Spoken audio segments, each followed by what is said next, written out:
pembelajaran berjalan dengan lancar. Coba ketua kelasnya silakan dipimpin untuk berdoa. Di tempat duduk siap, gerak. Teman-teman, sebelum kita memulai pelajaran pada siang hari ini, marilah kita berdoa menurut agama dan kepercayaan masing-masing. Berdoa, dipersilakan. Berdoa coba diakhiri. Terima kasih Desi. Anak-anak semuanya,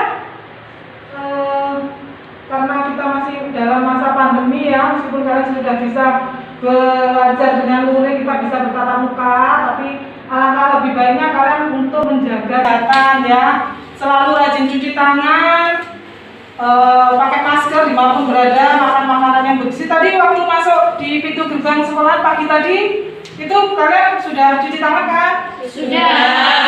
Jangan hanya pagi aja ya, di sela-sela saat kalian istirahat itu tadi sempatkanlah untuk cuci tangan. Mungkin kalian habis memegang mata supaya tetap terjaga kebersihannya ya. Sekretaris tadi sudah absen kelasnya? Saya cek dulu ya. Oke, sudah lengkap semuanya. Baiklah, supaya pelajaran pada hari ini kalian dapat bersemangat dan berkonsentrasi, kita ice breaking dulu sebentar. Nanti ice breakingnya akan saya bagi menjadi 3 baris ini ya. Ini baris 1, baris 2, dan baris 3. Siap semuanya? Siap. Oke, silakan kalian berdiri dulu.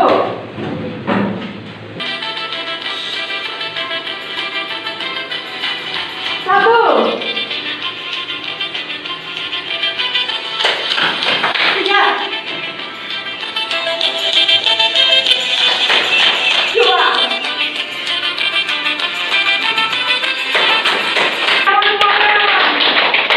terima kasih. Saya harap kalian akan tetap semangat sampai akhir pelajaran nanti. Silakan kembali ke tempat duduk masing-masing.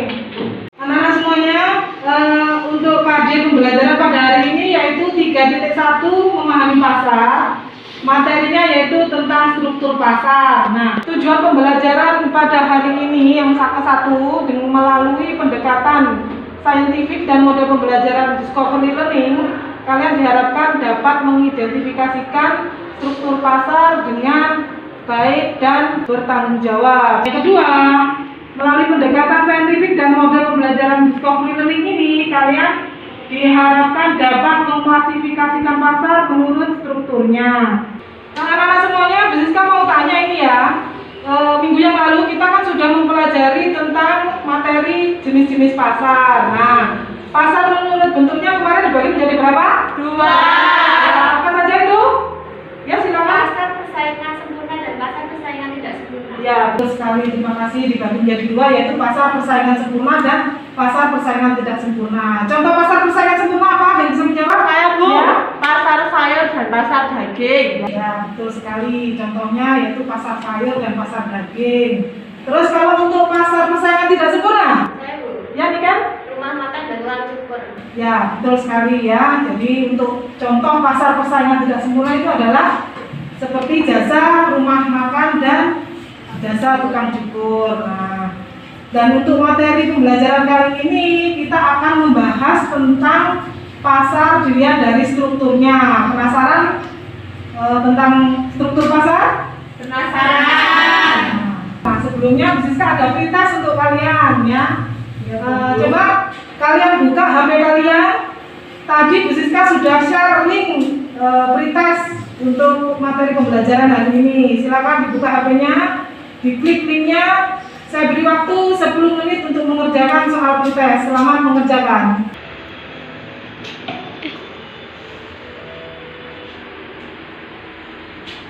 Baiklah, waktunya sudah 10 menit. Sudah semuanya? Sudah.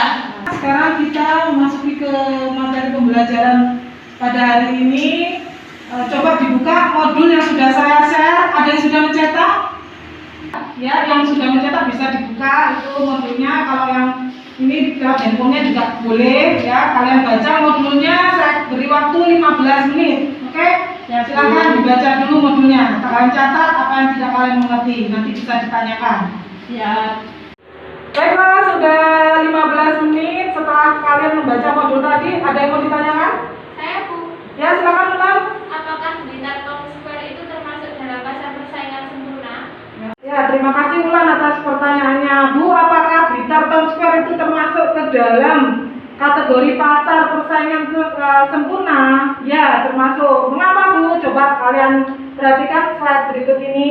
Pasar persaingan sempurna, contohnya seperti tadi yang ditanyakan Bulan, yaitu mall ya, mall Gita Konsper atau Gitos itu, bahwa menurut ciri-cirinya di dalam pasar persaingan sempurna itu terdapat produk yang homogen. Apa itu homogen? Yaitu produk sejenis. Yang kedua, di sini terdapat penjual dan pembeli. Dan selanjutnya, di sini setiap pihak mudah mengetahui keadaan pasar. Dan faktor produksi bebas keluar masuk dalam pasar. Dan yang terakhir, dalam pasar persaingan sempurna ini tidak ada campur tangan pemerintah. Jadi penjual dan pembeli bebas melakukan transaksi, menawarkan harga dan juga tawar-menawar. Seperti itu. Contohnya, selain mall tadi, contohnya seperti pasar tradisional, pasar sayur, pasar daging, pasar mas, gitu ya. Itu adalah contoh dari pasar persaingan sempurna. Nah, di sini pasar menurut strukturnya itu dibagi menjadi 4. Ya. Yang pertama yaitu pasar persaingan sempurna. Yang kedua yaitu pasar monopoli. Apa pasar monopoli itu? Ya, di dalam pasar monopoli ini terdapat hanya ada satu penjual. Pedagang lain tidak bisa masuk dan tidak memiliki barang pengganti yang mirip. Ya, para barang pengganti ini artinya tidak ada barang substitusi. Di dalam pasar monopoli ini kurang memerlukan adanya promosi. Contoh dari pasar monopoli yaitu berikut ini seperti PT Kereta Api, ya, Pertamina juga. Ini adalah logo perusahaan air minum ya. Ada satu tambahan lagi yaitu PT PLN, ya, perusahaan listrik negara. Jadi di pasar monopoli ini hanya satu yang menguasai seperti itu ya. Nah, bagaimanakah pasar monopolistik itu? Nah, pasar monopolistik ini terdapat banyak penjual dan di dalam pasar monopolistik ini penjual relatif mudah keluar masuk bersifat berbeda corak. Dan untuk kemampuan penjual dalam mempengaruhi harga itu sangat dominan dan juga dalam pasar monopolistik ini promosi penjualan sangat aktif. Kenapa? Nah, silakan kalian lihat contoh dari pasar monopolistik ini. Contohnya di sini adalah jasa rumah makan, ya. Terus ada jasa tukang cukur atau barbershop. Dari contoh ini tentunya mereka membutuhkan adanya promosi seperti itu supaya mendapatkan pelanggan atau pembeli. Baiklah, sampai di sini ada yang mau ditanyakan lagi? Sudah. Oke, selanjutnya kita akan masuk ke kegiatan diskusi. Silakan dibuka LKPD-nya ya. Kalian bentuk kelompok 3 sampai 4 anak. Silakan membentuk kelompok. Di situ kalian kerjakan LKPD-nya. Dari ciri-ciri pasar yang sudah saya sebutkan tadi ya, kalian identifikasi mengenai kelemahan dan kelebihan dari pasar menurut strukturnya. Pas ini ada 4 kelompok, jadi nanti ada yang mempresentasikan pasar persaingan sempurna, pasar monopoli, pasar oligopoli, dan pasar monopolistik. Ya, silakan membentuk kelompok. Baiklah, sudah berkumpul dengan kelompoknya masing-masing. Silakan didiskusikan ya. Oke.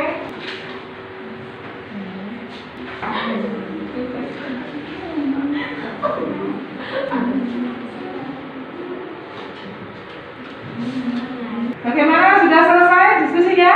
Sudah.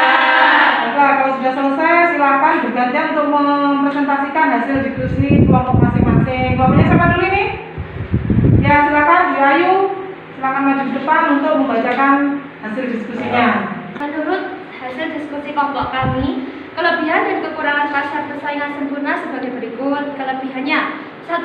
Tidak ada monopoli perdagangan sehingga pembeli merasa nyaman dan tidak takut ditipu. 2. Penjual dan pembeli bertindak bebas dalam hal tawar-menawar. Kekurangannya sebagai berikut. 1. Sulit untuk berinovasi karena terbatas menjual produk yang sama dalam jumlah banyak yang dilakukan terus-menerus. 2. Membatasi pilihan konsumen. Baiklah, terima kasih untuk kelompok Dwi Ayu. Untuk kelompok lainnya, apa ada yang mau menambahkan atau ada yang mau bertanya? Ya, silakan Desi. Jadi maksud dari membatasi pilihan konsumen pada kekurangan pasar persaingan sempurna itu yang bagaimana? Ya, jadi pertanyaannya Desi tadi pada kekurangan pasar persaingan sempurna tadi kan kalian menyebutkan tentang membatasi pilihan konsumen. Itu maksudnya seperti apa? Silakan jelaskan kelompoknya Dwi Ayu. Oke, jadi maksudnya barang yang dijual dalam pasar persaingan sempurna bersifat homogen, sehingga harus pindah ke pasar lain apabila ingin memenuhi atau mencari kebutuhan lainnya. Jadi seperti itu ya maksudnya membatasi pilihan konsumen itu, bahwasannya dalam pasar persaingan sempurna itu kan barang yang dijual itu bersifat homogen atau sama. Jadi pilihannya itu menjadi terbatas sehingga kalau ingin mencari barang kebutuhan yang lain itu konsumen harus pindah ke pasar yang lainnya ya. Seperti itu ya anak-anak. Oke, terima kasih kelompoknya Dwi Ayu, silakan kembali ke tempat. Kelompok yang lainnya, kelompoknya Mikis, silakan dibacakan hasil diskusi kelompoknya. Menurut kelompok kami, kelebihan dan kekurangan pasar monopoli yaitu kelebihan 1. Tidak adanya keberadaan pesaing membuat perusahaan pelaku monopoli akan semakin besar. 2. Jika terbentuk karena pemberian hak cipta dan hak paten, pasar monopoli akan selalu melakukan inovasi atau penemuan baru. 3. Pasar monopoli dapat meningkatkan daya saing jika diperoleh melalui kemampuan efisien. 4. Jika dilakukan oleh negara, pasar monopoli dapat dengan mudah mengontrol masyarakat umum. Dan untuk kekurangannya, 1. Timbul ketidakadilan karena keuntungan lebih banyak dinikmati oleh perusahaan pelaku monopoli. 2. Adanya unsur eksploitasi terhadap konsumen dan pemilik faktor-faktor produksi. 3. Konsumen terbebani dengan harga tinggi yang ditetapkan oleh perusahaan pelaku monopoli. Ternyata dari kelompoknya ini sudah cukup? Kalau sudah cukup, terima kasih. Silakan kembali ke tempat. Baiklah anak-anak, dari pembelajaran kita hari ini untuk mengetahui apa yang telah kita dapat, coba ayo kita menarik kesimpulan bersama-sama. Siapa yang mau mencoba untuk menyimpulkan? Saya Bu. Ya, silakan Desi. Jadi struktur pasar itu berkaitan langsung dengan bentuk pasar, sehingga jenisnya mengandung perbedaan dalam hal jumlah, baik jumlah penjual, pembeli, permintaan maupun penawaran, serta jenis barang yang diperjualbelikan. Berdasarkan strukturnya, pasar dibagi menjadi 4 jenis, yaitu pasar persaingan sempurna, pasar monopoli, pasar oligopoli, dan terakhir adalah pasar persaingan monopolistik. Terima kasih Desi ya. Benar sekali apa yang dikatakan Desi. Jadi untuk kesimpulan pembelajaran kali ini bisa saya tambahkan lagi ya Desi ya, bahwa struktur pasar di sini adalah karakteristik organisasi pasar yang mempengaruhi sifat kompetisi dan harga di dalam pasar tersebut. Dan selanjutnya anak-anak, untuk mengukur tingkat kemampuan kalian dalam memahami materi pada hari ini, ada post-test yang harus kalian kerjakan. Silakan dibuka HP-nya ya. Kalian klik link yang sudah saya share tadi. Silakan kalian kerjakan soalnya. Saya beri waktu 10 menit ya. Silakan mengerjakan.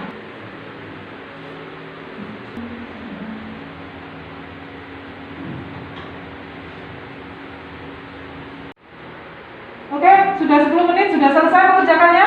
Sudah. Oke ya, nanti kalian bisa lihat hasilnya, saya share di WA group ya. Bagaimana dengan pembelajaran kita pada hari ini? Sangat Alhamdulillah. Sebelum kita mengakhiri kegiatan pembelajaran hari ini, jangan lupa untuk selalu giat belajar ya. Seperti yang saya sudah pesankan tadi, jaga kesehatan, makan makanan yang bergizi, dan untuk materi minggu depan kalian akan mempelajari tentang analisa pasar ya. Baiklah anak-anak, sebelum kita pulang, coba SMK Bisa. Pemuda Liga Beda. SMK Pemuda Liga. Kami memang beda. Baiklah, terima kasih. Semangat ya. Semangat. Oke, sebelum kita pulang ya, supaya pembelajaran pada hari ini membawa berkah bagi kita semuanya, Silakan ketua kelasnya untuk menutup dengan doa. Di tempat duduk siap, gerak. Teman-teman, sebelum kita pulang, mari kita berdoa menurut agama dan kepercayaan masing-masing. Berdoa, dipersilakan. Berdoa, dapat diakhiri. Kepada Ibu Guru Besar, Selamat siang, Bu. Selamat siang semuanya. Terima kasih atas perhatiannya hari ini. Jangan lupa hati-hati di jalan ya. Ya,